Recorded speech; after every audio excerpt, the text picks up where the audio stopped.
Maybe I'm an alien. Must be something heaven sends.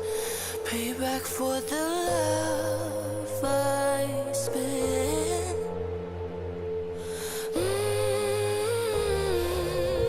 Oh my, this time I'ma keep it gone. Stay fucked up, feel so good. High on my, the sky underneath my feet. It never looked so good. Oh my, that's right. I'ma keep it up, stay fucked up, that's my mood. Oh my euphoria.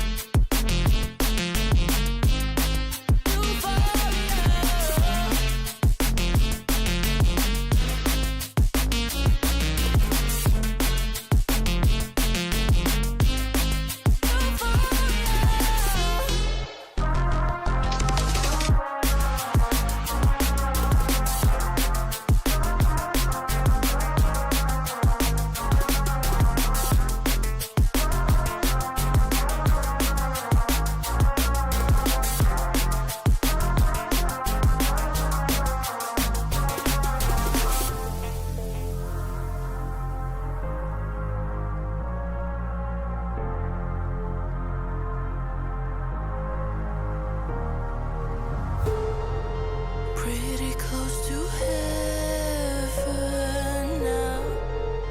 Moments of euphoria. I am never coming down.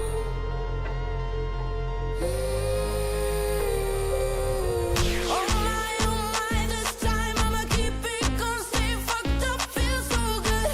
High on my, the sky underneath my feet. It never looked so good. Oh my, that's right. I'ma keep it up, stay fucked up, that's my mood. Oh my euphoria.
Ladies and gentlemen, welcome to the Tasman Racing League Oval Series, and it is time to round out round 10. It is the final race of the season at Miami. Yes, I'm going to pronounce it like that all race long. Get used to it.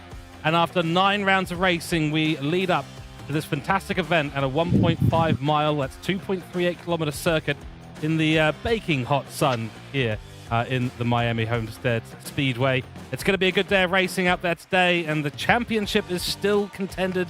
Lucas Blake's got to do a bit of work today. He's got to finish up in the top 6. And assuming that Lewis Bourja finishes up there in the top 2, he will not get a championship win today. So lots to play for in this final race of the season for the Oval Series here at Tasman Racing League. My name's George Cooke, and I'm going to be joined in the commentary box by my right-hand man here, John Wright. John, welcome in. 100-lap feature race. Qualifying's underway. It's the last race of the season. It's been brilliant. What are your thoughts? Yeah, it's been an absolutely incredible season, and it's going to go down to the wire. Of course, we've got a hot favourite in the league standings at the minute, but Lewis Buhagiar could still do a Scotland World Cup qualification here. If we get the calculators out and run the maths through a multi-million abacus, he is still in with a chance depending on how the results go, but it's all going to be decided, of course, around the Miami Speedway. Here at the homestead. And I believe, George, before we can even get cracked on, we've actually got the two championship rivals have jumped into the commentary box for a quick hello, while the rest of the field are out qualifying as well. We do indeed. So let's have a chat to them. We'll bring up the points on screen so that they can talk in the context of their championship. Let's talk to Lewis Buhagiar first.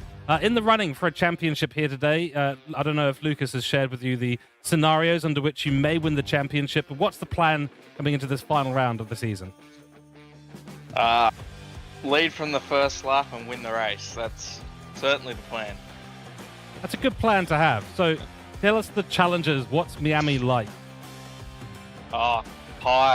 Very high tyre deg. It's going to be a very difficult race. I think it's more going to be tyres over fuel.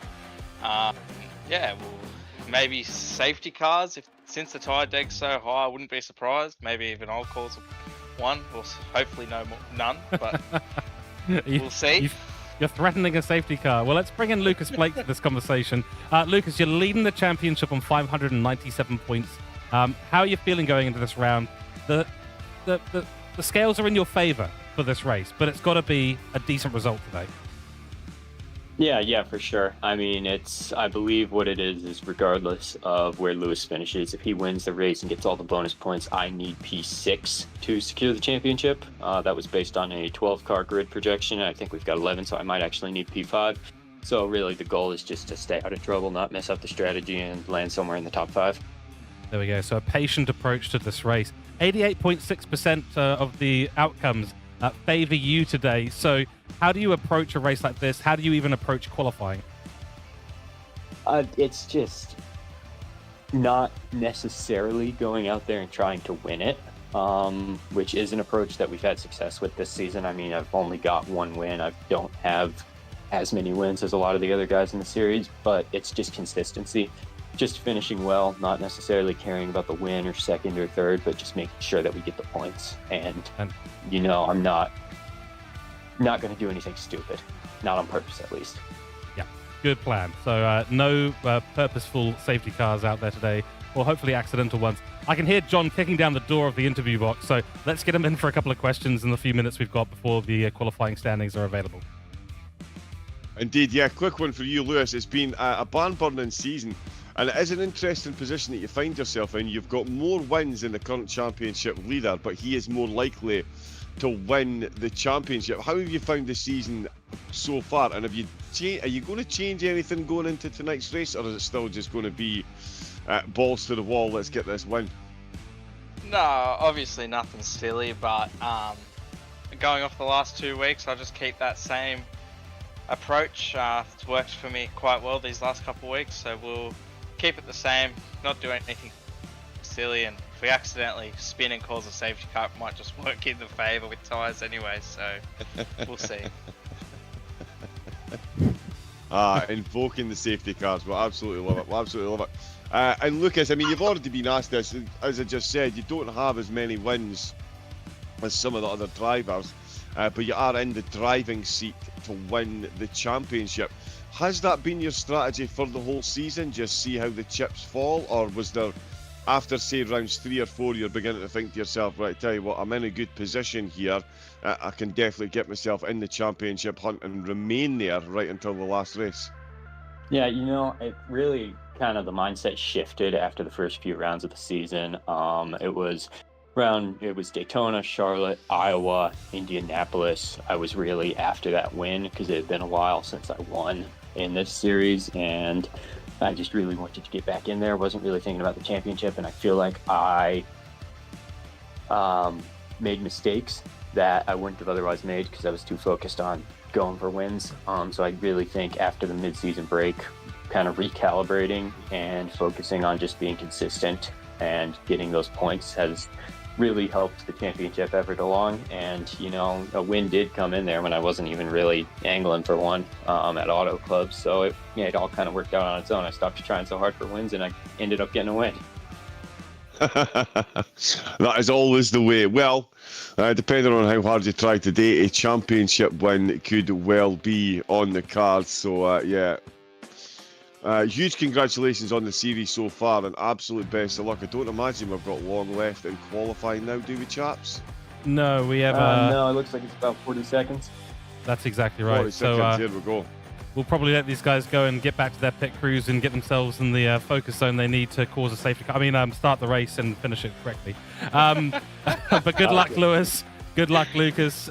We are wishing you both well in this final race. Enjoy it. It's been a great season so far. Let's finish on a high note. Thank you. Thank you, fellas. Fantastic. Hearing both of them in there, John. It's absolutely brilliant. And the approach seems to be very, very clear between the both of them. It's just got to be a cool, calm, collected race. But I'll be honest, I haven't heard those words in conjunction with stock cars just yet. So I'm not sure how this is going to play out. Yeah, no, cool, calm and collected. Turn one, lap one a few races ago. No, this is going to be, it's going to be more similar to Auto Club than it is to Michigan. It is a fun little circuit, this one. Exactly 1.5 miles long, of course, and a nice bit of banking. And as we heard Lewis say, it's all about the tyre degradation. So safety cars are definitely on the horizon as we get the qualifying results up a sea, George.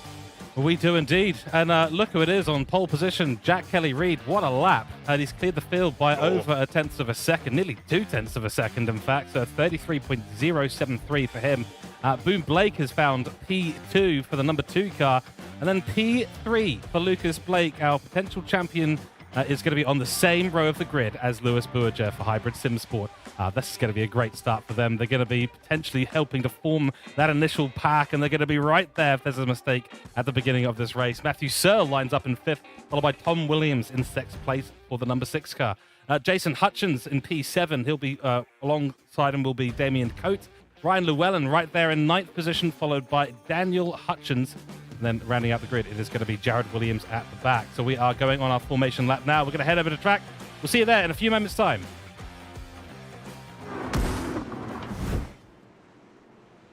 Right, well, here we are. We're about to go to our formation lap. In fact, we are on it as we speak. And this is going to be a wild, wild start to this race. We'll see exactly what happens. Critical moments here. 88.6% of the outcomes today favour Lewis Bourget, starting in 3rd position. Alongside him, his championship rival, Lewis Bourget, who has more race wins to his name than any man on the grid today.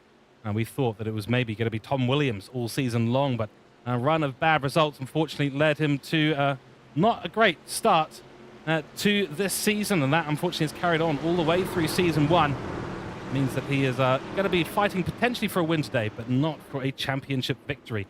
And 3rd place in the championship is actually Jack Kelly-Reid, who's qualified on pole position. A little bit coy sometimes is Jack Kelly-Reid about his potential pace, but I think by the fact that you've got John voting for you, and by the fact that he's on pole position yet again, we can tell you that he is a quick man. And here we go. We are away racing the finale of Oval Series Tasman League, and round 10 begins right now. The reasonable start for Jack Kelly-Reid, and on the outside line, as we expected, Boone Blake is going to have the number 6 right there immediately. Lucas Blake has dived to the inside already, allowing Lewis Bourget to crawl up the inside line and put himself in the lead of the 2nd pack, now 1 pack again. Yep, and they are, whoa, sorry, a bit of a stutter on my end. Yeah, I think they're Bourget and Lucas Blake. Lucas Blake, if he knows that there's tyre deg on the course, he's going to stay behind Bourget in the slipstream and just be a little spectre in that rear view mirror for as long as he can. Kelly-Reid with a great start, Bourget up in 2nd. Tom Williams, again, one of the favourites for the season, finds himself battling with Boone Blake as Lucas watches on intently. Matthew Searle in 6th. Oh, Ryan Llewellyn and Jason Hutchins swapping positions down at the back of the grid, Jason and Daniel. These two have worked well together this season. Jason losing a couple of positions at the start, but don't be surprised if these two, at least one of them makes their way up on the podium. They've got previous for it. Let's see now, Kelly Reid and Lewis Bihagia. Lewis Bihagia knows that he needs the race win.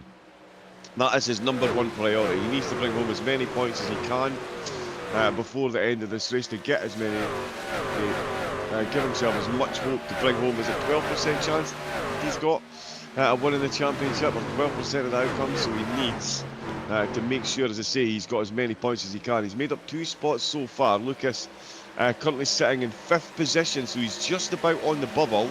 As we were just saying, if Lewis brings home all the bonus points and the race win, Lucas needs to finish in 6th or above, and he's currently running in 5th place. Having a bit of a battle with Matthew Serra. Williams and Coates are absolutely going for it, but Jack Kelly Reid taking a nice wide line through all the corners. He's just running his own race up at the front as we're on board now. With Boone Blake, you can see Williams. In fact, no, we can't see Williams. There we can see Williams now on the extreme right-hand side. Lewis Bihagia on the inside line. They all pull out and in. Where is Lucas Blake? Oh, he's right under that rear spoiler. They're keeping it absolutely 2 by 2, apart from Kelly Reid, who's now got half a second over the rest of the field. It's a solid start by them so far, George. Nice shot of the banker there on the side. The tyre deck absolutely kicking in. And 5 quick, clean laps so far. And at the moment, Lucas Blake retaining the title lead. Indeed, yeah, 5th place is a good position for him to be in. He's behind the top 4 guys who are going to be vying for the win at the moment in terms of this round. It might be them that actually end up getting close enough to trigger some sort of accident. We're hoping, of course, that is not the case. There's definitely a couple of packs starting to form, though. Jason Hutchins, Daniel Hutchins fallen wildly off the pace. They're a second down. They're going to start losing that slipstream any moment. But this has been a great run for Tom Williams. He's going to choose the inside line into turn 3, and there we go, down the inside, and he's going to create an opportunity for himself to get up to the back of Kelly Reid. So Bihagia really doesn't have a lot of options there, but to let it happen and pull in behind for the slipstream. But he's actually going to switcheroo it. A switcheroo is happening. You don't say that very often, but that is exactly what's happened there. Lewis Bihagia executing the maneuver beautifully. Now Boone Blake will get the advantage, but a lot of the drivers, Tom Williams and both him and Kelly Reid, opting for that higher line, John, trying to save tyres early on, and you can see that is probably going to work their way. We're only on lap 7, so a long distance to go. Indeed, yeah, working on those tyres early will certainly, or it could potentially yield fruit later on in the race. Of course, the safety car can fairly throw that one under the bus for you. Just ask the McLaren mechanics, of course, they will testify.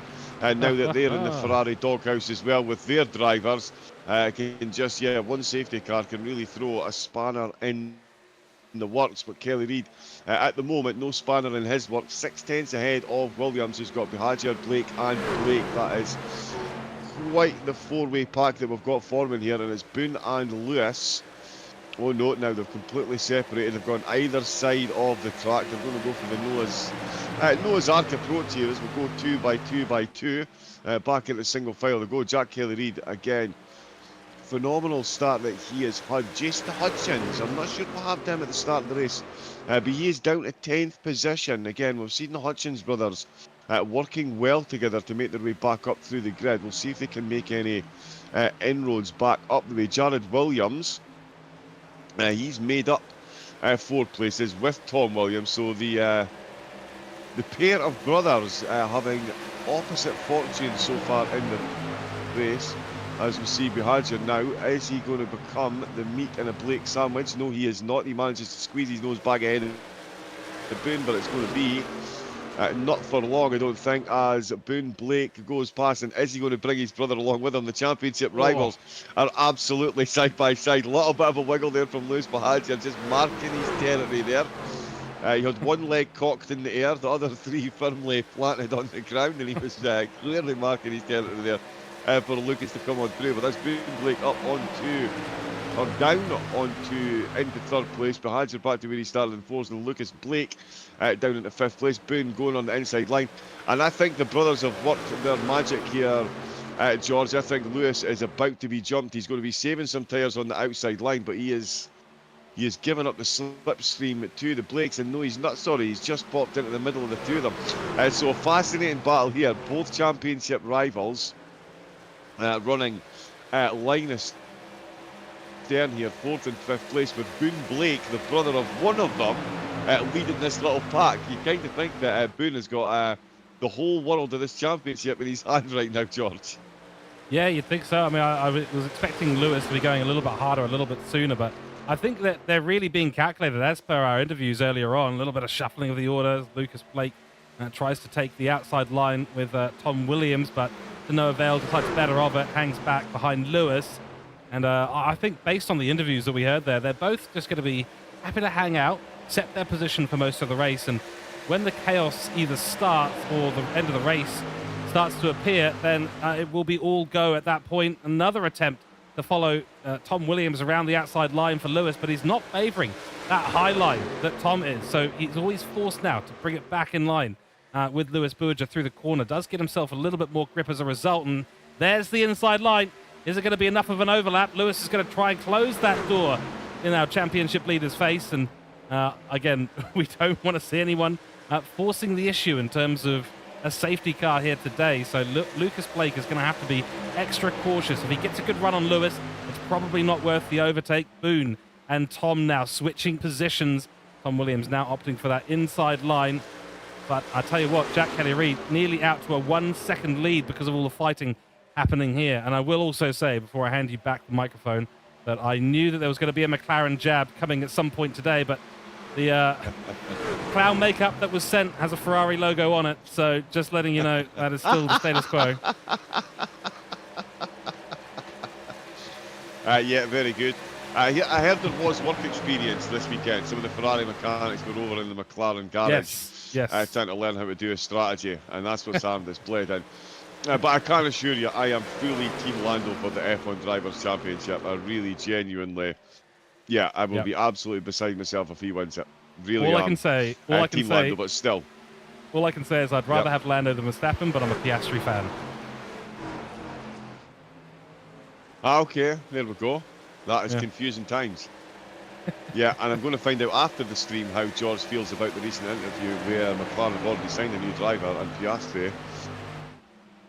Yeah, interesting future, but it is the future of this championship we are here to decide. And it is Lewis Bahadur and Lucas Blake, the two LBs, currently running 4th and 5th. Blake down 2 positions on where he started. Bahadur running exactly where he started. And Jack Kelly-Reid is absolutely running away with it. He was 9/10 ahead. It's dropped to 8. We've got Boone trying his best to catch up, but certainly Kelly-Reid got an absolute monster lead at the moment. Jared Williams coming under pressure from Matthew Searle, actually down in 6th position as well. These two very, very, very close indeed. In fact, they're just separating slightly through turn number 2, but that pack a second and a half behind. You can see Searle there looking to make up positions. What have we got now? 24 degree track. Sorry, 33 degree track. So yeah, it's going to be toasty warm out there for the tyres. Oh, and we've got a meatball flag for Ryan Llewellyn without a safety car. So Ryan Llewellyn has absolutely pile-driven the car into a wall someplace. He has indeed. He's wall-ridden. Yeah. And he's managed to avoid triggering a safety car. So yeah, there's got to be some skill involved in that somehow to manage to crash the car. Not actually cause. You just see it off in the distance there. We had tried to get the replay up. It was Daniel Hutchins' perspective, but looks like somewhere on the entry might have dived onto the apron and just got a bit loose there. Either way, cold tyres shouldn't be really an issue here today, but tyre grip will be. And well, he's completely missed the pit lane entrance. Yeah, it's not good. He's pranged it proper. Yeah, he really has. He's managed to get himself back on the premise, but yeah, he's made that a whole lot more difficult. Or that's been made a whole lot more difficult than it needed to be for him there. Llewellyn down in 11th place. Back up at the top though, Jack Kelly Reid 8 tenths ahead of Tom Williams, who's 7 tenths, 8 tenths ahead of Lucas Blake, who's now 2 positions ahead of Lewis Behager. So Lucas, championship leader, up into 3rd position. 2nd place for Boone. Sorry, 2nd place in this group for Boone. 4th place for Lewis. Sorry, 4th place for Lewis. 5th place for Lewis. My apologies. I'm getting some internet issues at my end. Things are jumping about ever so slightly, so I'm struggling to keep up. But we will crack. Brothers have managed to do exactly what they both needed to do, and that is get Lewis Behager behind them. So Lucas Blake at the moment 20 laps deep. It's almost a quarter away into the final race. The championship is firmly in his grasp, with the current podium sitting, and they're spreading out ever so slightly, especially outside the top 5, from Jared Williams down to Llewellyn. Oh, and Llewellyn, it's gone from bad to worse. Because he missed the pit entrance, he's been given a black flag. Yeah. So he's going to be back in for a drive-through. Oh dear, Ryan Llewellyn. Yeah. I mean, at the end of the day, his season has been a real mix of results. He loves this Oval Series. He's got so much passion for it. I believe he streams his perspective as well. So, got to take my hats off to him. But the luck has certainly not been swinging his way at all throughout this entire season. But there's always season 2, and as long as you're learning, then you're in a good position to continue to get better and better in this. Matthew Searle has decided it's time to come into the pits on lap 22, so he's going to get a change of tyres, and we'll see. Maybe that will be the first of a few. Yes, it is, because there's Lewis Behager just getting it slowed down in time. 22 laps appears to be the amount of time these guys want to be out on track at the absolute maximum. Some of them at the very least, but the rest of the grid certainly not deciding to do so just yet. Have looked after their tyres a little bit more. It's definitely one of those things that we've become accustomed to with Lewis Behager. He loves to use the tyres. That hasn't always worked out for him in terms of strategy. And today, I think really it's the strategy execution that's probably going to be key rather than ultimate pace. And if Lewis is thinking, well, let's just have a more conservative race and bring it home and all that, well, he may not be in a situation at the end of the race to be in front enough of Lucas Blake to take the championship. So that's the conundrum that Lewis Behager has got today. Does he drive the car hard and put himself maybe a pit stop behind these guys? Or does he try and take a more conservative approach and replicate what he's seen these guys be doing all season long? Yeah, it's going to be an interesting one. I'm just looking at where he's coming back out on track. I'm wondering if he's trying to be clever and get himself some free slipstream when he comes out of the pits. And yes, he's got a car ahead of him, but that is Jared Williams. And yeah, you can see the pace difference on the fresh tyres there. He dives to that inside line. He is going to be absolutely hammering it at the moment. So ideal scenario here for Lucas Blake would be a safety car. That would give him the opportunity to pit under safety car, and it would absolutely melt Behager's chances of winning the race. But at the moment, Lucas Blake is trying to increase his chances of winning the race and the championship as he battles away with Tom Williams. Neither of them coming into the pit so far. That's an extra couple of laps at least. So Lewis must have really run through the tyres, or he's going for a monster undercut strategy over the piece of the race. And yep, the race is still moving, excellent. But Blake and Williams, they are absolutely jolly. Look how close the two of them are.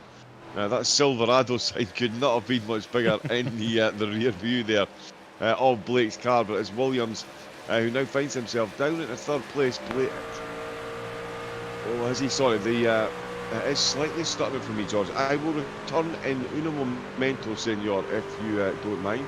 No worries at all. Yes, I had sent you a message alluding to that, so go for it. That's all good. Get yourself reconnected.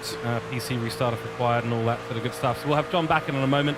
Of course, bringing you his commentary from over in Scotland. So sometimes there's things that we can't control, like the speed of light. So I think that'd be really nice if we could. But we can't, unfortunately, so it is what it is. Jason Hutchins has come into the pit lane now. And I believe it won't be too long until we see a few more, as it just gets a little bit overcast now out on track. It's 28 laps through the final race of the Tasman Racing League Oval Series. Welcome in to all those watching on the YouTube stream. I really appreciate having you guys in here and watching the broadcast all season long. Of course, give us a like and a subscribe on the TrackSpotTV channel, bringing you the broadcasting today, of course, with myself, George Cooke, and John Wright in the commentary box. And we are fascinated to see what is going to elapse at this wonderful circuit of Miami. I think we may have John back in, so he'll confirm with me whether he is ready to go and things looking a little bit tidier on the stream. Hopefully it is. In the meantime, out front, Jack Kelly-Reid, 1.5 seconds ahead. He is indeed. Yep, he is looking one. It looks okay. Yeah, I'm getting the same issues that you're getting, George. So I think it's very much a Discord thing. So yes, unfortunately, Discord is providing a bit of a barrier at the moment with ultra high ping. It's currently spiking at 326 milliseconds. So that is, yeah, it's going to be slightly messy, but we will crack on. That is a lot. Yes, that is pigeon carrier material there. We'd be better with some gerbils on a wheel, I think. Jack Kelly-Reid, though, no gerbils on his wheel. He has come into the pits from the lead of the race, almost a third of the way in. 30 laps under his belt. That puts championship leader Lucas Blake out in the lead. That now gives him a 1.2 second gap up at the front of the field. Jack Kelly-Reid is still in the pits. Lewis Behadger closing in on him, so he goes past Kelly-Reid, who is now on the pit exit. He's been overtaken by Matthew Serrell, so the earlier pit stop has yielded fruit for Behadger. That's theoretically put him into the net lead of the race, with Jack Kelly-Reid staying out. So more pit stops often for tyre changes could be the way to go in this one. Kelly-Reid trying to nurse those tyres for an extra 8 laps compared to Behadger, and he now finds himself with another car between him and Behadger, and Kelly-Reid came in from the lead. So yeah, 7 lap difference we can see there between when they came in for the fresh set of tyres, and that early undercut does seem to have worked well for Behadger, George, given that he is now, well, he is in net lead of the race, I would say, because he is the lead car that is pitted, and he's got Matthew Serrell, who's also got past Jack Kelly-Reid with the early pit stop. We're going to see them swap over when the tyres kick in, but an interesting parameter. We'll find ourselves with a third of the way in, with Lucas Blake now 2 seconds ahead, but still out on track. Indeed. Yeah, I think we're going to see something that's akin to trying to remove a pit stop from this race from the guys who haven't pitted. They're at third race lap distance now. The others are probably going to need to do 3 pit stops. They may only be looking today to get 2 done. So that could potentially be the key that brings Lucas Blake back into contention, because staying out there at the moment for what is an extra 11 laps on Lewis Behadger is going to see him well behind, I suspect. A little wobble there from Boom Blake. Damien Cooke up in 3rd position now, so has gained a lot of time in this race. None of these guys have pitted as yet, but Damien Cooke's not keen to do anything with that, as we briefly saw one of the Hutchins brothers go off the track somehow. Not an easy thing to actually achieve at a circuit like this, unless you've had a major ping-pong style accident. Behind Damien, it's going to be Jared Williams, also yet to pit. So the 4 at the top opting for a much extended strategy, clearly trying to get maybe closer to 40 laps in this race, but how much time are you really going to save in the pit stop by doing less, given how quick these other guys are going?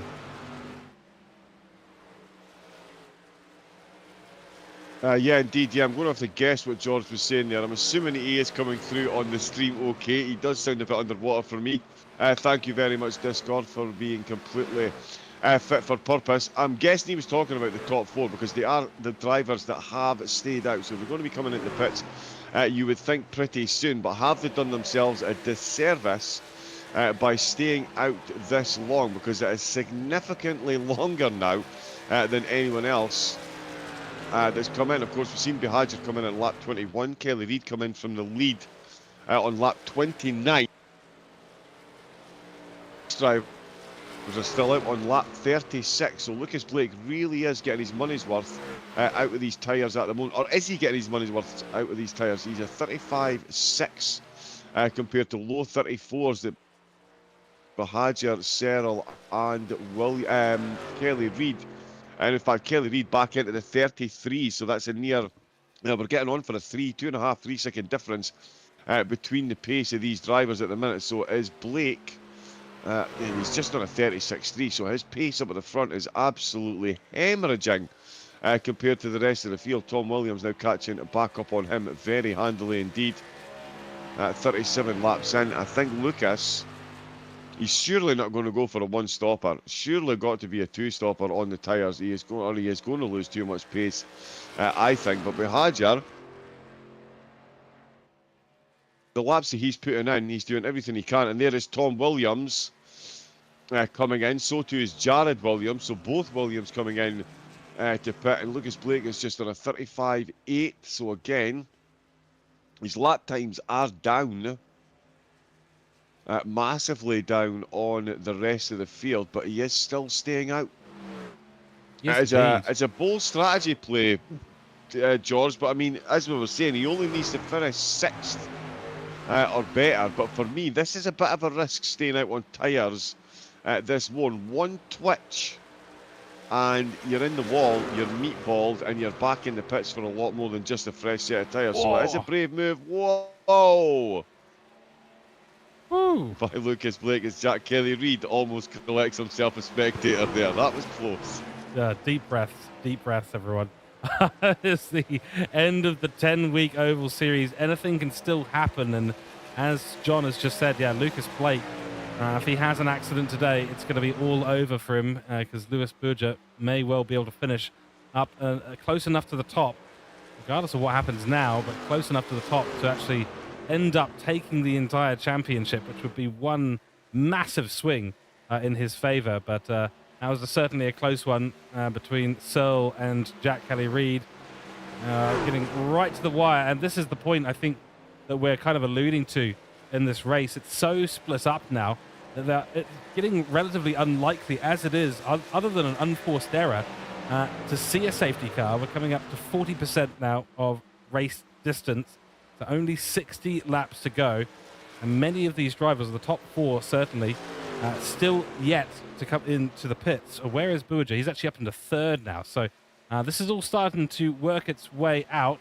Keep an eye on who is left to pit. It is Lucas and Damien, the only 2 not to have done so far. But Berger and Kelly Reid separated by some distance out on track. It's about 7 seconds between these 2. So Jack Kelly Reid's gone from a 1.5 second lead all the way to this point. But I get the feeling that Lewis Berger is just thinking, I'll keep pitting regularly. I'll put a little bit of fuel, just enough of what I need to get by in this stint, and I'll do faster laps more consistently across the entire race. And that, I think, may be the difference here, and it may be enough to get himself up into championship contention for this final race. But Lucas going with the conservative approach. He just needs to finish in the top 6 today.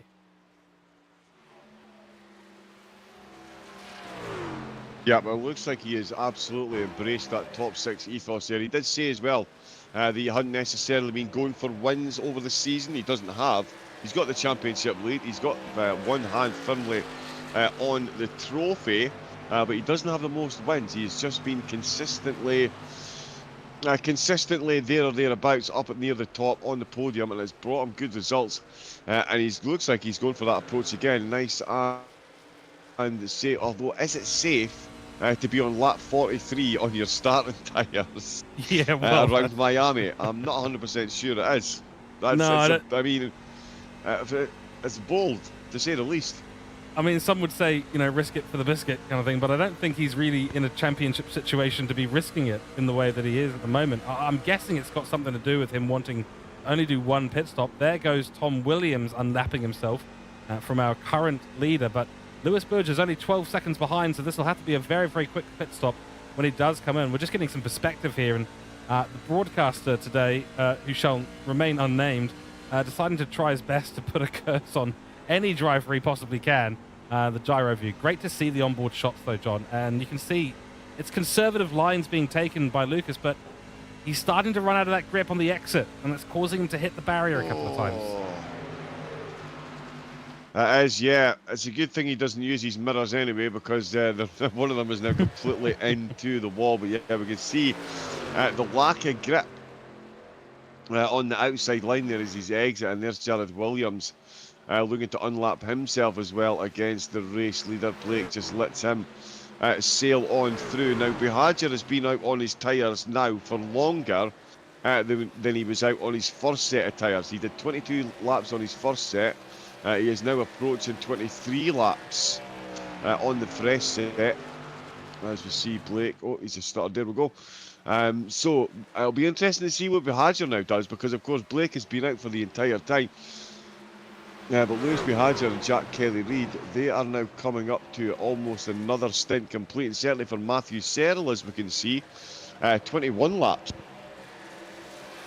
Very, very short Did in his amount of time. opening stint, so Yeah. yeah, and we've already gone beyond that, so he's increased stint 2 compared to stint 1. And Lucas Blake, I honestly can't believe he's managed to nurse these two. Him and Damien Coates have played an absolute blinder nursing these tyres. Their lap times are hemorrhaging, George. But we're 47 laps into a Miami race with a near 40-degree track temperature, and these two are just out there lapping away. I mean, 35.5. Blake's consistency with these tyres is absolutely incredible, and it is so good, in fact, he's only just half a second slower than Lewis Buhagiar on the fresher tyres on this lap here as we approach the halfway mark of the race. It's an absolute championship drive from Blake in first place. I was about to say, you took the words right out of my mouth on that one. It is literally, this is the championship drive he's on at the moment, and if he executes the strategy that he's planning, there'll be a lot of, how did you do that at the end of this season? But also a lot of congratulations going his way for what has been really primarily the strategy execution that's kept him in contention, and also allowed him to build that lead, to give himself enough points to really escape Lewis Buhagiar's run of success at the end of the season. You can just imagine a few more 4th or 5th place finishes for Lucas Blake, and it would have really been all over in the championship, and Lewis would be the one that we'd be talking about a little bit more today. And even with the openers, the first couple of rounds for Lucas Blake, complete disasters. So he has managed to bring it back to the point of getting those podiums and starting to work through whatever he was experiencing at the beginning of the year. A lot of that was probably a little bit of unluckiness as well. Big incident in round 1, of course. So that did not help his cause. He was caught up in that one. And so we were wondering, he was definitely holding his cards close to the chest at the beginning of the season. We are now at half race distance. The gap between Lucas Blake and Lewis Buhagiar is under 10 seconds and still to pit.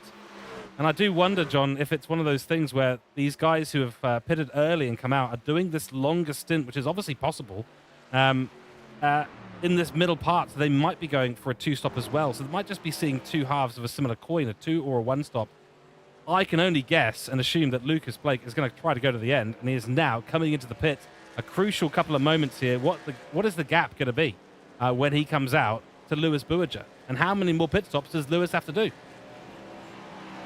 Indeed, yeah. I mean, Lewis running on his first strategy, you would think he would be back in already. Kelly-Reid as well will be very close to coming back in, having done a combined 51 laps between them on the first stint. We're 51 laps into the race as a whole. Sorry, my maths is terrible there. That is 61 laps, but anyway. Kelly-Reid back up to 3rd place, and Lucas Blake. Oh, now he's on the pit exit. He's in 7th, George. Ooh. Damien Coates. Oh, now Damien Coates is going to come into pits. This is going to put Blake back out into the 6th place that he needs. But that is Buhagiar. Still out on track, but we do suspect. Well, do we suspect him? Is he going to be coming in anytime soon? We've just seen Lucas Blake do 50 laps on the tyre, so Buhagiar theoretically could be looking to run to lap 72 here if he goes for a 50-lap stint. Yeah, it's entirely possible. Then a short stint at the end doing, some really, really good lap times. Could see him be able to catch up, but I think he's got to consider where he's going to land in terms of a slipstream train. There is no real battle group happening out there on track, because we've got a real mix of strategies today. They've all put themselves essentially outside of a slipstream. So I'm guessing that Buerger will be hoping he comes out with enough people between him and Lucas to catch back up and find himself towards the front of the grid. And if he doesn't, well, then trouble for him, certainly. I believe we've got a replay of something happening to Boone Blake. Might just be the pit entrance.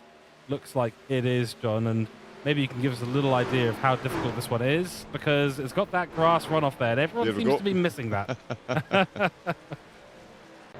That's how difficult it is, George. You suddenly come from a 3-lane wide racetrack into a half-lane wide pit entrance and a very sharp left-hand turn.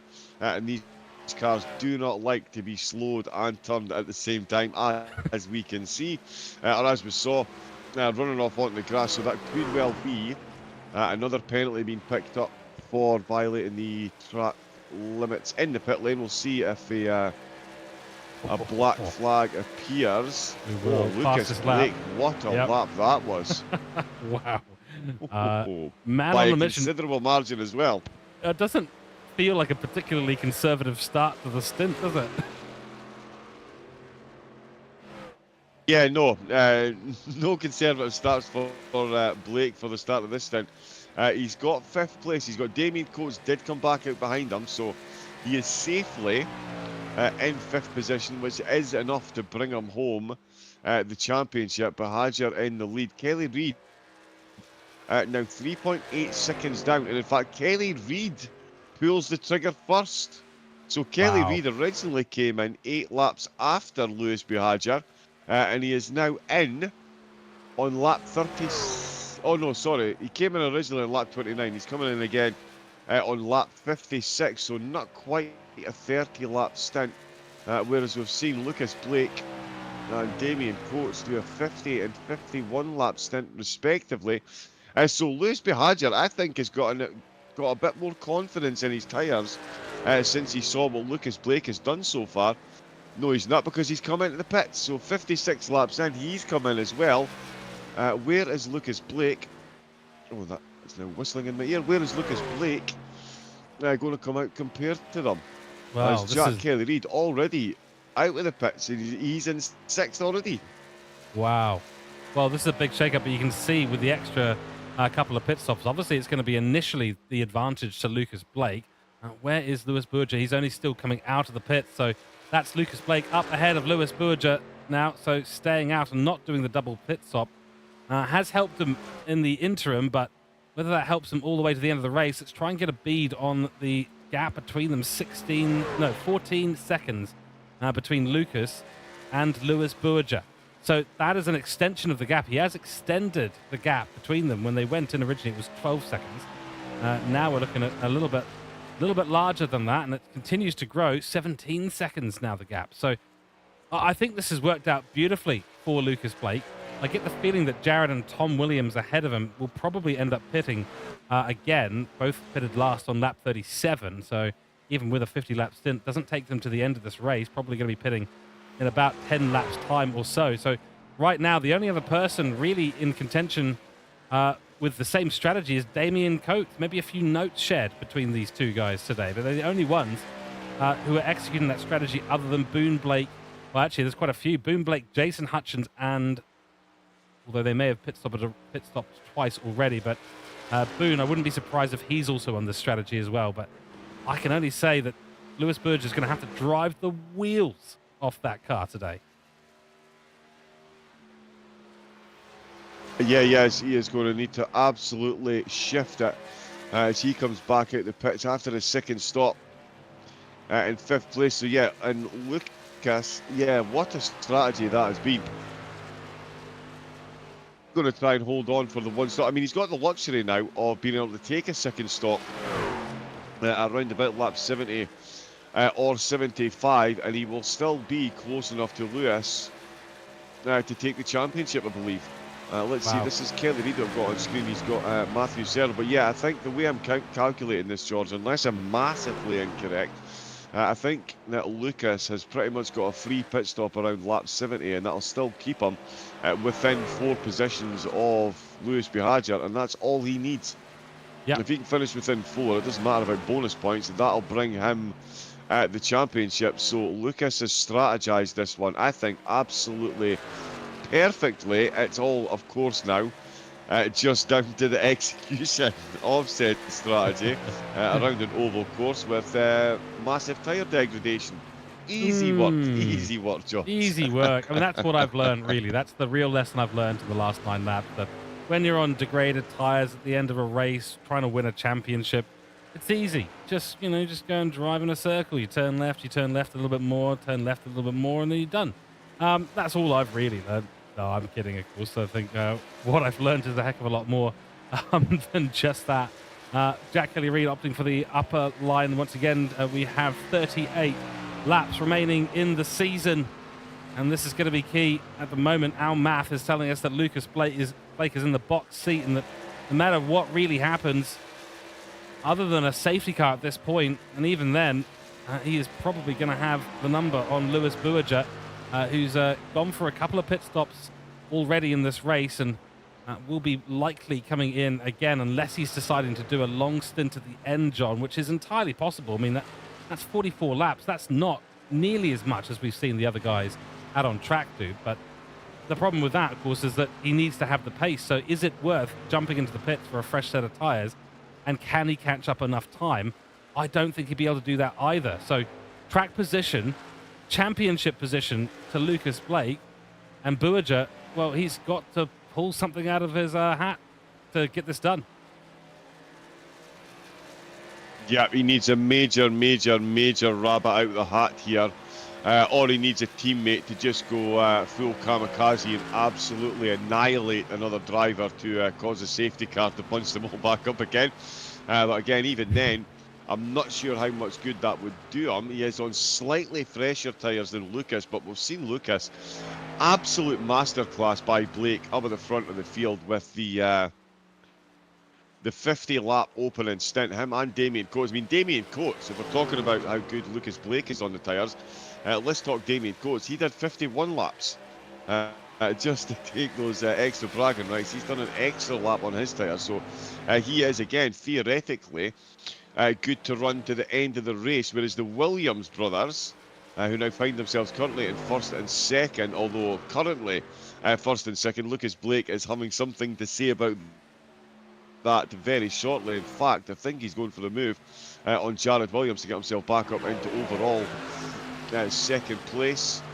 Oh, and Jared Williams just about hanging on to it, but it is the inside line. It is Lucas Blake. It is good by number 1. Oh, and that is a Hutchins in the wall there. That was Daniel Hutchins just bouncing off as he came round to the final corner. Yep, whoopsie daisy. So he shed some weight there. Some of the McLaren, not the McLarens, the M&Ms have jumped off the back of his car that he's been storing there.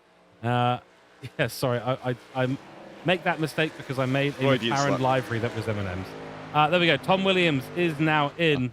And we've also had a note from race control around Ryan Llewellyn. He has pulled out of the race today, citing not able to drive without putting someone else's race at risk. Car was damaged.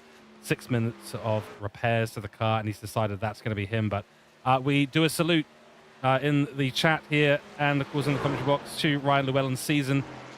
Really happy that you stuck it out all season long, mate. Been absolutely brilliant to see you out there racing. So make sure you come back for the next season and get back involved, because it's been a joy watching you out there. But that, of course, does mean that we now are down to 10 cars back into the realm of the calculations that Lucas Blake had done in a giant spreadsheet, seeing how many ways he could possibly win today's race. And at the moment, I think he's picked the conservative strategy, not trying to... well, ironically, it might actually be the winning strategy as well. So if he can pick up a win here in round 10, that would really be a cherry on top. But either way, with Lewis Bourget still 10 seconds behind, that gap has come down from 16 to 10. Still an opportunity here, and of course Lewis Bourget most likely pitting again before the end of this race. The question is just going to be, John, Lucas Blake, is he going for a 2-stop or this 1-stop? Yeah, again, you know what, George, it's really a question. It's more of a luxury now for Blake. He has got the option to take another pit stop. We've seen him do 50 laps on one set of tyres. That's what he's going to be charged to do with the second set of tyres if he decides to stay out. And again, even if he does come in, he's going to come back out the pits in 5th, 6th position, and he's going to come back out on those fresher set of tyres. So he is absolutely well equipped to bring home the championship at the minute, and potentially a podium in this race as well. If not a potential race win. Buhagiar and Coates behind them will be going that little bit quicker. Buhagiar has got 6 laps more on his tyres, but we've seen him into the pits twice already. And Yeah. although, 9 seconds down after 2 pit stops, and there's Jared Williams coming in for another pit stop, so that's going to promote Buhagiar up to 2nd place. So the championship standings being reflected out on track as Jared Williams comes in for another pit stop. Damien Coates sails back onto the podium, and Jack Kelly-Reid, after a monster qualifying session, George, it's almost like he got his pit strategy wrong some way, somehow, because he's now running down in 4th place, and he's behind Coates as well. So I'm wondering if he's maybe had a couple of little knocks on the wall that's given him a little bit of damage. But Kelly-Reid certainly not showing the pace in the race that he was showing in qualifying, and that early stint in the lead is looking like it's going to be his only stint in the lead, because he's now firmly in 4th and running the same lap times as Coates and Buhagiar ahead of him. So a podium looks like it's going to be an uphill battle for Kelly-Reid at the moment, after a very, very, very promising start to the final round. I don't know. I think Jack Kelly-Reid's gotten someone's hopes up, and then might be not driving the way that person is hoping that they would be driving. But either way, he sort of ended up in the doldrums, really, didn't he? Because lap 29, hardly anyone was pitting on lap 29, so he was slower for those 7 laps, despite being essentially on the push strategy, which, as we know, Lewis Bourgeois pitted on lap 22. So he was on a push strategy, but didn't really execute it soon enough. And he's got Daniel Hutchins behind him, wanting to overlap him, but he is catching up. He's going faster out on track than Damien Coates at the moment, so there is a possibility still to pick up this podium position. Damien Coates will likely be running all the way to the end, whereas Kelly-Reid will probably be coming in for another pit stop at some point soon. So yeah, I guess it comes back to the 2-stop versus the 1-stop. Boone Blake coming in. He's not going for the 1-stop. Interesting there, John. So he did 50 laps out there, from what I recall. And then he has decided, and we're going to go for the 2-stop strategy and go to the end. So wants to have that pace towards the end of this race. I can understand that, but yeah, I wonder if that's a little indication of what we might see with Lucas today. Yeah, it may well be. That is, yeah, I'm just looking. Kelly-Reid is catching up to Coates. Lucas Blake is just on a 34.7, so he is absolutely moving. 34.6. He is quicker than Buhagiar, despite Buhagiar being on the fresher tyres. So Lucas, he has strategized this one absolutely perfectly. We're 3/4 of the way into the final round of the Tasman Racing League Oval Series. What a series it's been. We've got 25 laps of the 100 here at Miami left to go. As the cars fly past there, perfect sounding time. Really Perfect good timing timing. from the on-track sound. It was, yeah, we like that, we like that. I think we mute the game in Kelly-Reid, try future. to get We mute the game in future. We're just going to put you in there as the sound effects generator. That was too good on the timing. It's an unpaid role, but it's a thankful role. Everyone will love you for it. It is. It'll absolutely be the best part of the broadcast as well. That's someone just coming out of the pits, is it? Oh, that's M&M's machine just getting out of the way to let the rest of the field sail through. That is Damien Coates going through in the foreground. It's Jack Kelly-Reid. I think it's Daniel Hutchins chasing. actually unlapping himself at this stage. Oh, yes, it is. There was someone coming out of the pits. I'm not quite sure who that was. It might have been Jason Hutchins, actually. I think it might be the number 91. We'll double check. This is not significant in terms of this battle for P3. Although Daniel Hutchins may end up in the position to crown a champion here. He's going to get a little bit of slipstream assistance to Damien Coates to stay out of the clutches of Jack Kelly-Reid. But what an exit for Kelly-Reid. This could be the opportunity. Through we go in turn 3, and he's right on the rear bumper. Going to get a little bit of aero wash as a result. Damien Coates dives down to the inside, doesn't want to open up that line, but There's going to be a bit of slight side slip here for Jack Kelly-Reid and an outside line which he favours into turn 1. Wow. Yep, he is setting that right around the outside. As he made that one stick, no Coates is chewing through the tyres, but they are closing the distance on Buhagiar that gap now. Oh no, sorry, it's just jumped up to 5 seconds, so that actually cost themselves a bit of time, sorry. So yeah, Buhagiar now 5 seconds ahead of him. He's 7 seconds behind Lucas Blake, though, not really being at this stage of the race. And the video feed, George, I will be back in 1 moment. Sorry, the video feed's completely frozen for me. Bear with me a moment. I'll let you crack on. No worries at all. No worries at all. Yeah, a few technical issues here today. Of course, this is the time when we experience that. It's not ideal at all, but John will be back shortly. 21 laps to go, and that is Jason Hutchins getting overlapped again by the battle for P3, which is now in the hands of Jack Kelly-Reid, looking to put himself on the podium once again this season. May not be a race win for him today, unless he can find, again, another trick to pull out of his hat, or maybe from his sleeve. That is probably the only 2 places it's going to arrive from at this point. Safety cars not looking likely here today at all. The grid is simply too spaced out, and no one is making mistakes yet. We're waiting to see if Lucas Blake is going to come into the pits, but we've only got 20 laps to go, so at this point it would be a really short, sharp one, and that would cost him a lot of positions. Not something I think he wants to entertain doing. Lewis Buerger pitted on lap 56, so I'm getting the feeling that Lewis Buerger is running long in this race as well. The lap times kind of indicating that same thing. Best times out there still by both of them in the low 33.3s, as we see Jared Williams get on pass and unlap himself from Lucas Blake. So on the faster strategy at the moment, but of course that's just an unlap. Matthew Searle sets the new purple lap, 33.2. So he is going quick after his pit stop relatively recently on lap 76. So 6 laps out there. Now he's setting the purples on the timing boards. Great to see him back and putting in some good laps, although I have to admit, unfortunately, today, not going to be in contention for a podium at this stage. And he lost 3 positions, as you can see, off the line, as 5 for Boom Blake and 2 for Kelly-Reid. But there was 6 seconds to sort of catch up and put this back into contention for a P2 is looking relatively unlikely at the moment. So all eyes on Lucas Blake and Lewis Buerger. Gap down to 6 seconds. Welcome into chat, Lusek saying TRL, the winner on the day. Absolutely right. It's been a great series of racing, hasn't it? And we'll see John back shortly, I'm sure. But it has been a season of racing, absolutely unbelievable. To recap ever so slightly, while we're seeing the last 17 laps of this race start to happen, we started at Daytona on the 24th of September. We went to Charlotte for a very intense race.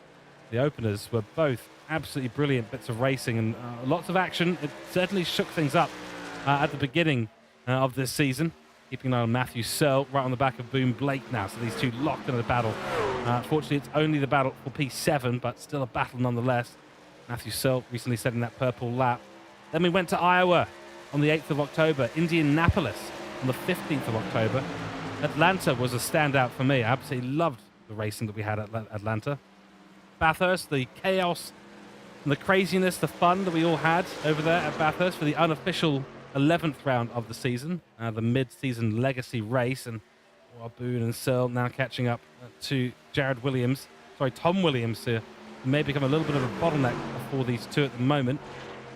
Then we went to Auto Club, another fantastic race. A few drivers not super keen on it. I tell you, it really brought the action. Talladega was a special event, as was Martinsville.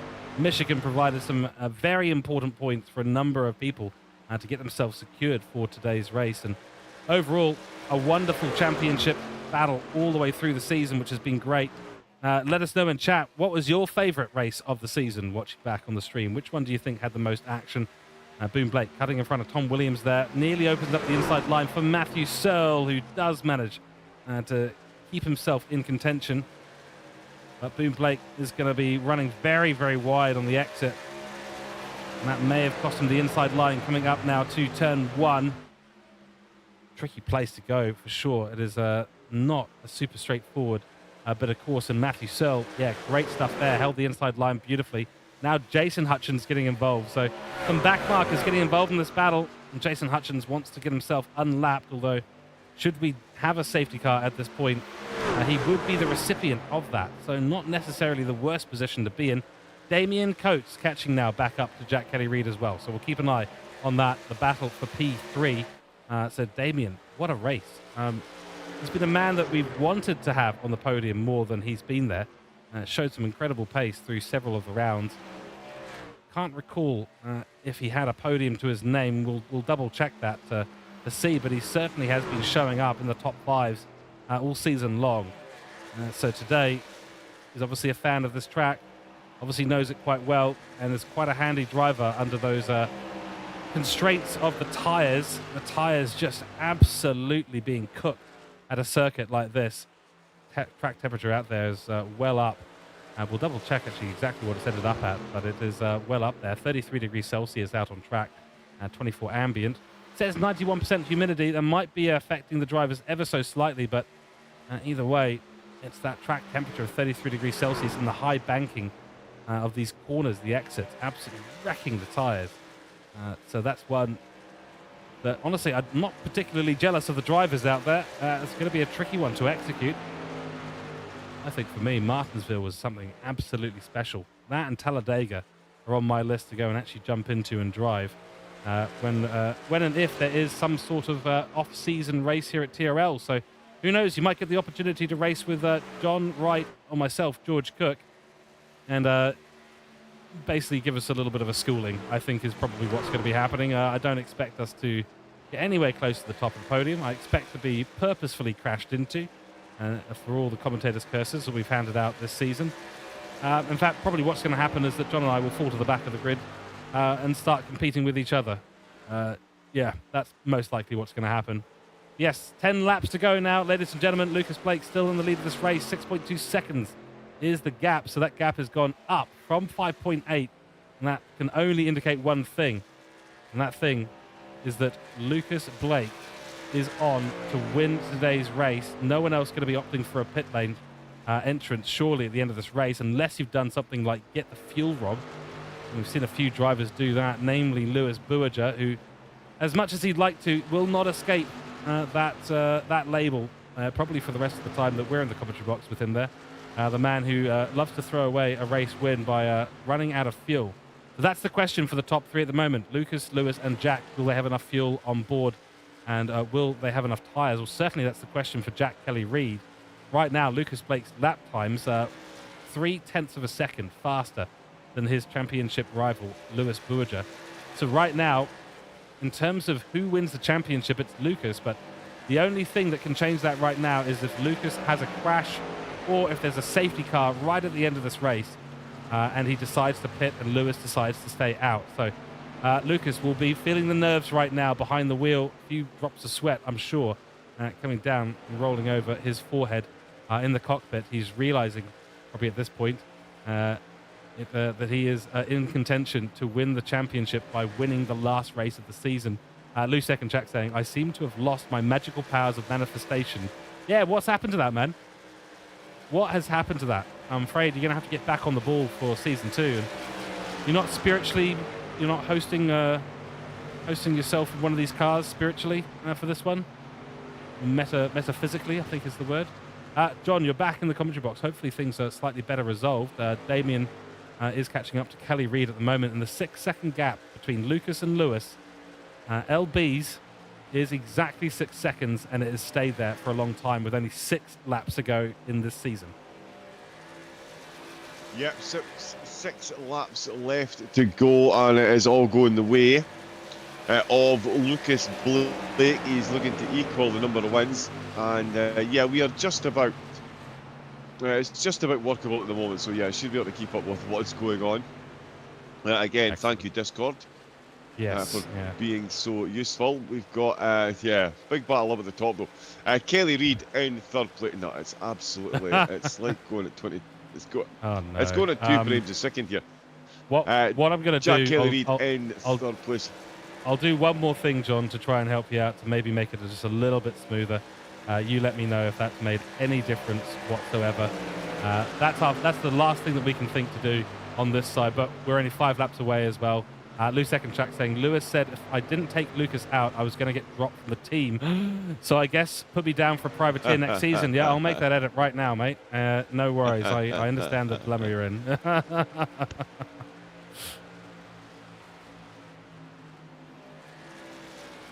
So, John, let us know if that's slightly better on the stream. If it's not, then it's not. Discord is doing us a real solid today. Championship winner Discord.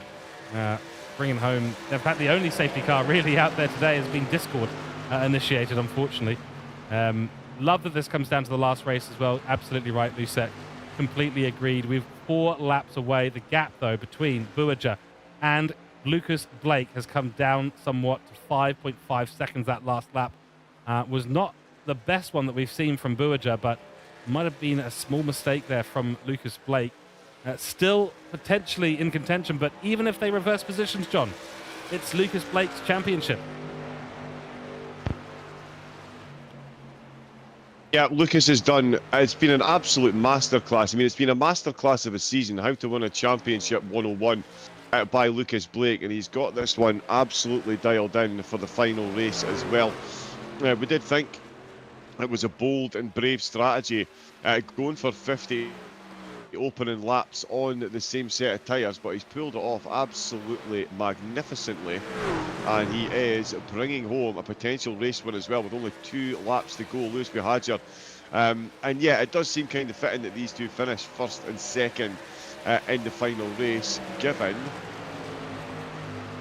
that they are the top 2 in the championship. Yeah, if only the internet at this side of Discord was working as quickly as these two are driving. I've currently got a 575 millisecond ping. Wow. Oh, gosh. Yeah. So that's absolutely outrageous. That is ridiculous. In fact, honestly, at this point, go and watch it on YouTube, John. It's 10 seconds delayed, but it'll probably be smoother. Wall ride from Jack Kelly Reid. He's made a mistake right at the end there. Unfortunately for him, so he loses the 3rd place position to Damien Coates, coming up onto the last lap of this race as well. Jack Kelly Reid, he's been teetering on the edge of running into that barrier. This time he took way too much of a chunk, slowed him right down, and Searles in between them as well. But we have this one final lap. Call it a victory lap. The number 1 car in P1 leading the championship wasn't on pole position, as the white flag does now come out by Mr.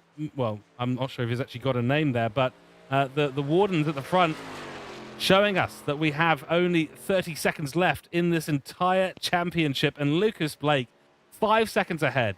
He's had a couple of wins to his name. It took a while for him to get up there onto the top spot, but he's been consistent enough on those podiums that he has brought those championship points week after week after a dismal start to the season. Here you go, ladies and gentlemen. This is it.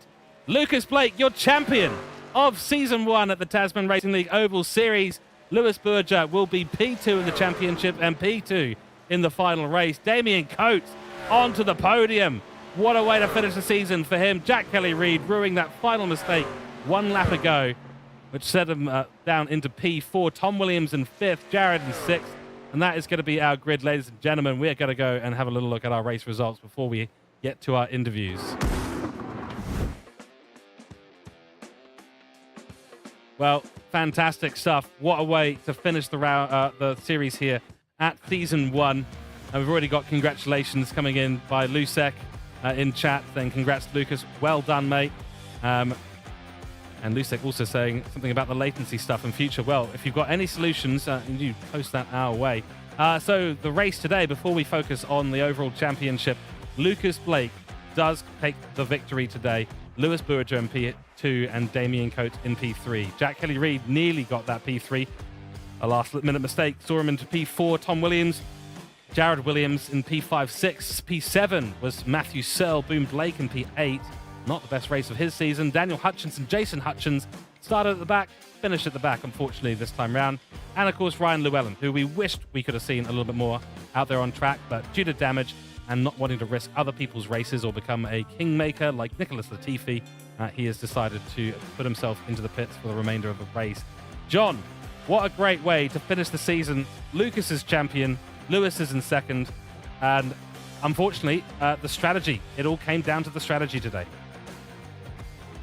Indeed it did, yeah. Lucas, I mean, we spoke to him in the interview before the race today, and he said himself it wasn't necessarily race wins he was going for, it was just bring the car home in a suitable position to win the championship, and that's what he strategized for. That strategy has absolutely blown the competition out of the water. Those early pit stops for Buhaja and the gang, and Kelly Reid certainly throwing their race winning chances out of the window. But Lucas Blake again, an absolute championship drive. It's only his second win out of the 10 rounds, and he finds himself with a comfortable gap up at the top of the field, which is incredible to see. But what a battle it's been between him, the two LBs up at the top of the table, George, and quite frankly, I cannot wait to see them do it all again next season.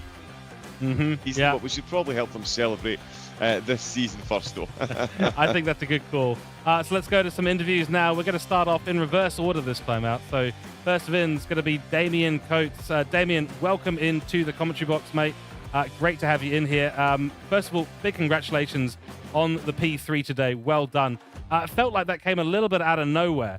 Was that your take as well? Was it the plan? You went for that late pit stop at the beginning, and it worked out so well.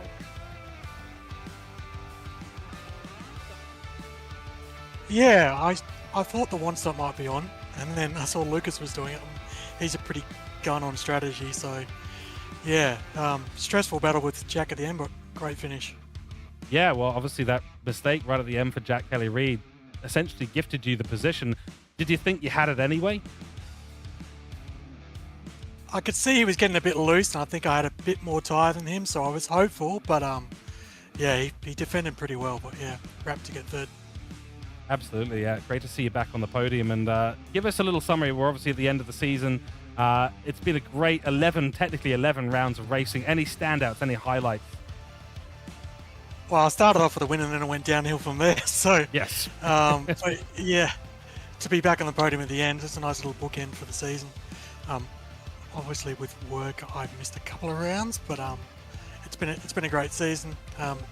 And thanks to you guys for adding the commentary to it as well. It's really helped with the season. It's been an absolute pleasure. We've had a lot of fun in the comms box. So, John, over to you for a couple of questions for Damien.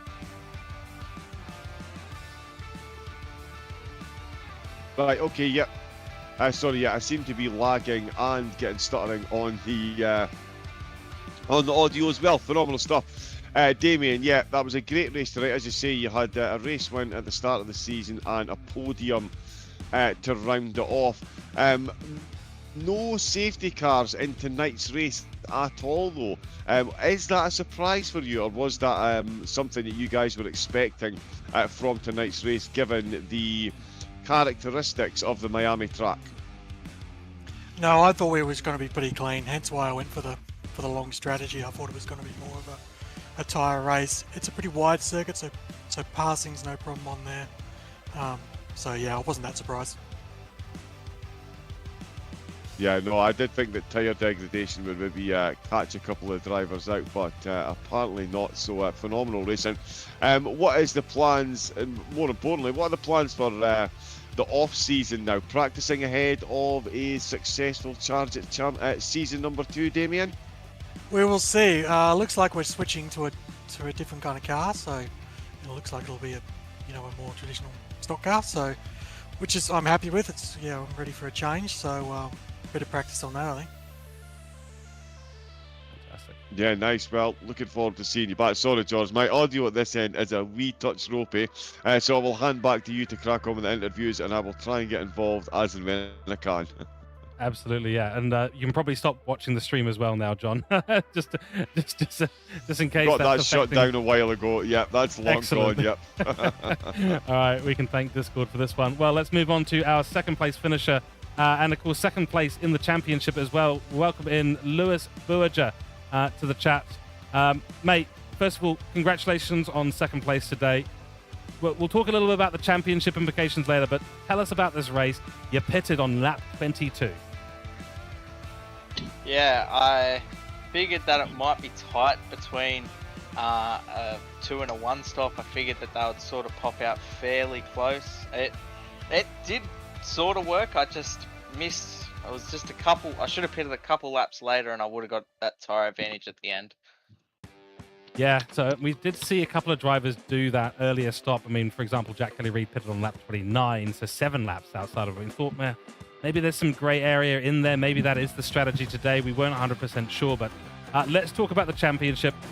Big congratulations. 2nd overall in the championship. And I think the stat still stands, but most wins over the entire season. So a sort of double congratulations to you there.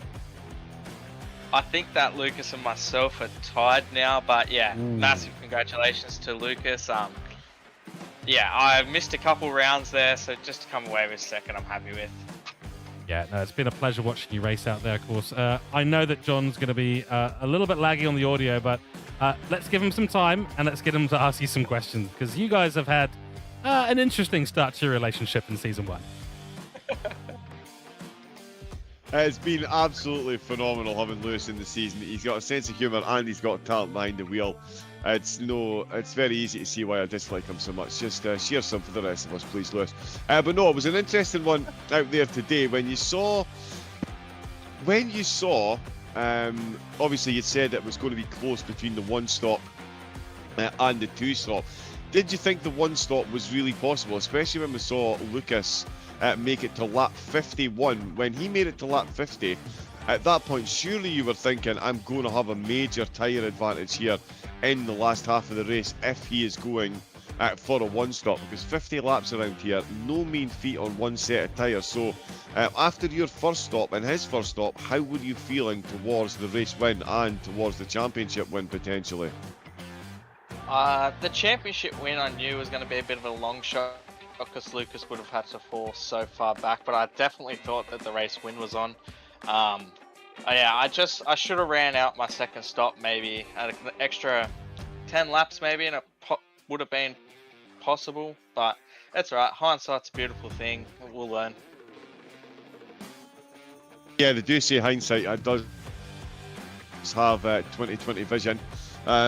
The season overall though, any particular highlights for yourself? That's you and Lucas both equalled the race wins for a season with 2 apiece. Any other highlights for you so far the season's done now? Any highlights over the season for you, Lewis?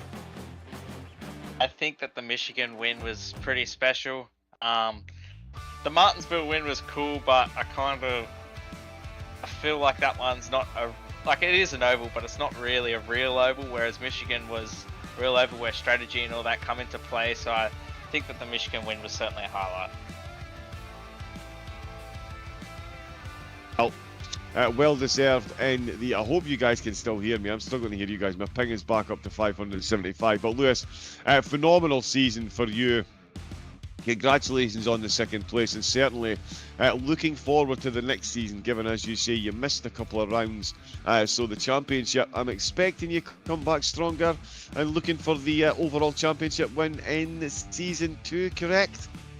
Oh, definitely. Full speed ahead. I just want to give a massive thanks to both you and George. You have done an amazing job all season, and can't thank you enough, and I'm glad that I can come in here and pull jokes with you. Yeah, honestly, it's been a pleasure covering this series, even if it is at 8 o'clock in the morning. In fact, it's that much of a pleasure. I like to turn up a day early just to make sure that I'm here on time. You beat me to it. You beat me to it. Well, one of them That's likes the only to run... thing I'm going to beat you at, Lewis, so I might as well hang on to it. I was going to say, one likes to run low on fuel, one likes to run low on sleep. So fantastic stuff that we've had between the guys throughout the season. Lewis, I'm sure we'll talk more in the off season as well, mate. Big congratulations, 2nd in the championship for yourself, 2nd in the final round. It's been a pleasure commentating on your racing this season. Congratulations, and I'm sure we'll talk to you soon. Thanks, fellas. Absolutely awesome. Right, well, let's move on to the man himself, who has not only taken home the race win today at round 10 at Miami, but he also finds himself on the top spot of the championship. Lucas Blake, your glorious admin himself, joining us in the commentary box. Lucas, big congratulations from us. Well done. How are you feeling?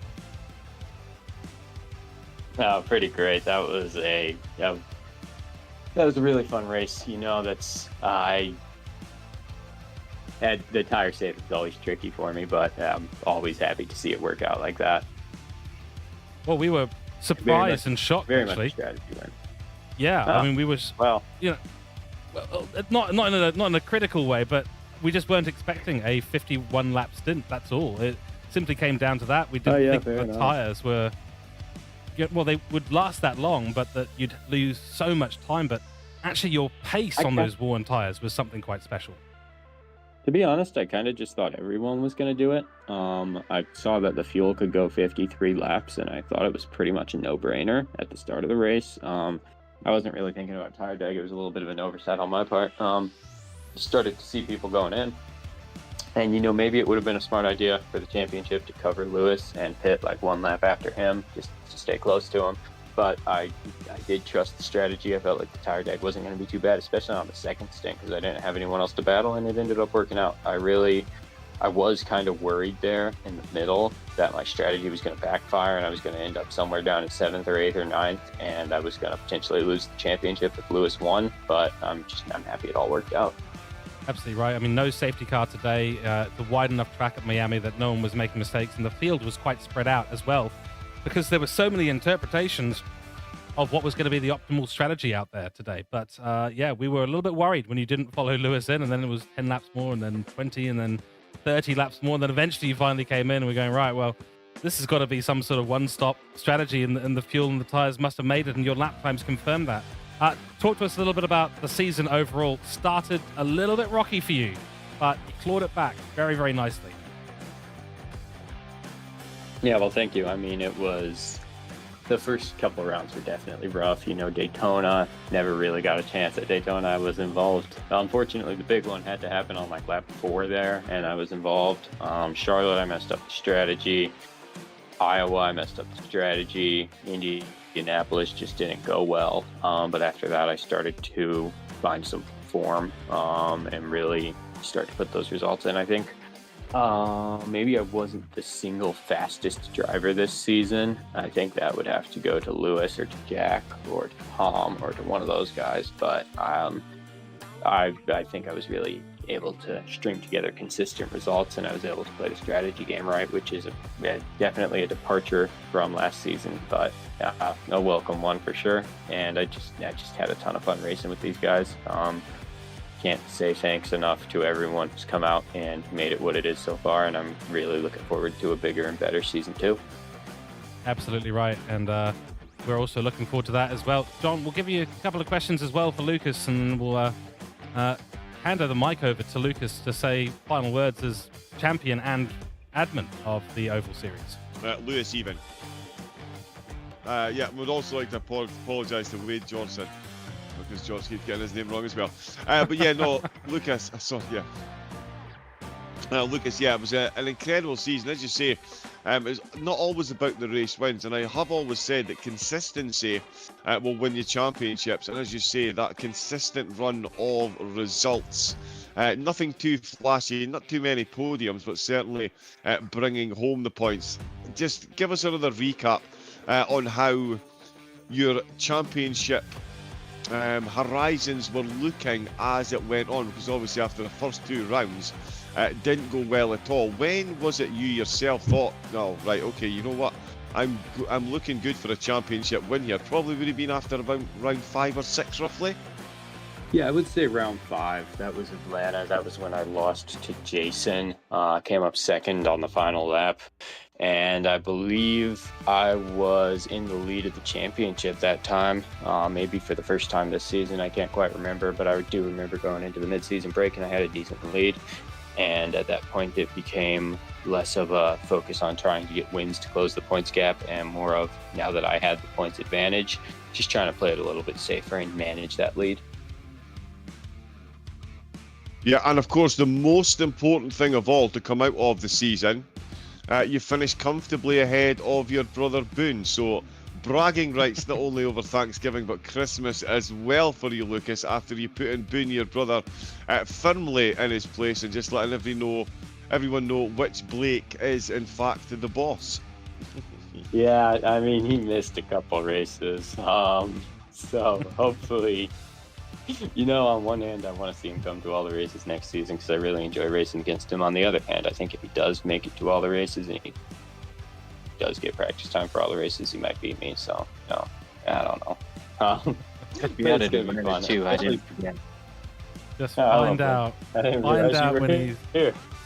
Find out when he's got a nice in real life event, and just schedule a race for that day. That's the tactic. Yeah, fair to enough. use. We're gonna schedule the races for whenever Boone has work. That's the calendar next season. Is when Boone is at work, there will be races. This is a 2-week gap, a 3-week gap, a 4-week gap, a 2-week gap. Season 2 will play out between January 1st and December 31st in 2026, ladies and gentlemen. Fantastic. Thank you again. And Lucas, massive congratulations. The mic is yours. You're the league admin. You're the champion of the season. It's over to you. I just want to say, this is probably the cleanest group of racers that I've ever raced against. I've been in a couple different leagues. I've been in many official sessions, and this is the best group of guys that I've had the opportunity to race with. It's super clean, super respectful, good culture. You can joke with each other about Rob coming outside my house to cut my internet, so I have to disconnect in the middle of the championship race. But at the end of the day, it's just a really good, really friendly culture, and I'm really happy to have that. Really happy with what everyone has brought. Really happy with what you guys have brought to the broadcast, and yeah, I'm really looking forward to growing the fields. I'd love to see fields on the oval side within the next season or two, more like what we see on the road side. If we can field 20 cars a race, that would be crazy. Be a lot of fun. Yeah, we're switching. It's not final yet, I don't think, but it's looking pretty likely that we're going to be switching over to the Xfinity car for next season. So that's going to be an interesting change of pace. Probably not the best news for me because I really enjoy the truck and I don't love the Xfinity as much, but it's going to be fun. I've heard great things about that car, so I'm looking forward to the racing. And I mean, if anyone's listening in and wants to hop in, you're more than welcome. Fantastic. Ladies and gentlemen, that is Lucas Blake, champion of Season 1 at the Tasman Racing League Oval Series. And we have one more thing to show those who can see the screen, and this is the screenshot of the ovals being made by not the track, but by the cars. Some celebratory donuts being done at the end of the race, and congratulations to everyone who has participated throughout the season in Season 1. You've produced some great racing out on track. Big thanks to yourself, Lucas, for the administration work done in the background and getting everyone wrangled and herded into the right place at the right time to make these events possible. We are going to start to get ourselves ready to end the broadcast, ladies and gentlemen. So thank you all for being tuned in throughout the entire season. It has been brilliant to have you in chat. Hope that you've enjoyed the broadcasting all the way through. And of course, we wouldn't be anything without the guys doing it out on track. So make sure that you give us a like and a subscribe. Make sure you go and check out Tasman Racing League. Link is in the description to the Discord, so go and get yourself joined in because this series is set to grow and set to become better and better into Season 2 in 2026. John, how about a season recap? You got 60 seconds. I'm kidding. Season recap. Let's go. Season recap. Woo! If anyone remembers that rave song, you're as old as me, thank you. But yeah, no, an absolutely incredible season. As Lewis has said, Lucas has just finished saying, that is one of the cleanest oval seasons I have seen. To have so few safety cars around such a tricky sport is absolutely incredible. The drivers, the strategies, everything absolutely on point, as well as the sense of humours as well. So huge thank you to Lucas, Boone, the league admins for putting this one together. Absolutely cannot wait for Season 2, and I tell you, I think we could be looking at a 3 or 4-way fight at the top of Season 2. And just to reiterate what Lucas said, if you want to get yourself involved, if you're even semi-thinking about it, just do it. Get yourself involved. As you've seen, phenomenal group of drivers and an incredible championship. And Lucas said, come and have a go if you think you're hard enough. He's just typed that in the chat. So if you think you're quick enough, come in and see if you can take Lucas's title from him. Lewis is going to be gunning for it next season. Boone's going to be gunning for it next season. And so is Jack Kelly-Reid. Come on, Jack. We need a win next season, please. But yeah, no. Incredible season. Apologies for cursing the commentator. Thank you for the laps and the overtakes. And yeah, thank you to George for getting me involved as well. And Abs again. Cannot wait. Chomping at the bit to see season 2. The Xfinity's ring Bathurst. Oh, I'm here for it. Absolutely right. Ladies and gentlemen, John Wright, of course, joining me all season long in the co-commentary role there. Done a fantastic job of making me understand what oval racing is all about. I can safely say after 11 rounds of racing, I'm a fan. I'm a very, very big fan of what everyone does in the oval series and oval racing in general. Well done once again to everyone out on track who's performed beautifully throughout the entire season. The banter's been great. The events have been absolutely awesome. We've gone to some of the best oval circuits in the world. But the final time, my name is George Cooke, and on behalf of TrackSpotTV and those at Tasman Racing League, it's been a pleasure bringing you the commentary and broadcasting throughout the season. We hope to see you back for season 2. And for now, from the commentary box here at Miami, we will see you next time. Have a great week and stay safe out there. Bye-bye.